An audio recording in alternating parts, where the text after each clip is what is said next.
Sa wakas, unboxing na tayo ng action figure ng anime character na pinaka-favorite ko. Iniisip ko nga na sana nun pa ako nag-collect ng mga anime figure. Siguro puno na ang kwarto ko, pero sa bagay hindi naman kailangang ipilit ang isang bagay.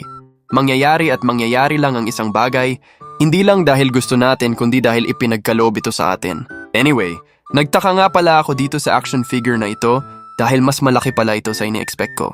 Nasa 42 cm pala ito at PVC ang material na ginamit. Sobrang angas nito, lalo na yung expression ng mukha ni Naruto, kuwang-kuwa. Pati tindig niya, basta lahat ng details nito na appreciate ko. Kahit matagal nang natapos ang Naruto Shippuden anime series, iba pa rin ang hatid nitong impluwensya sa buhay ko. Tama naman na anime lang ito pero maraming aral ang pwedeng makuha dito. Unang-una ay tungkol sa hindi pagsuko at pagpapatuloy para sa pangarap.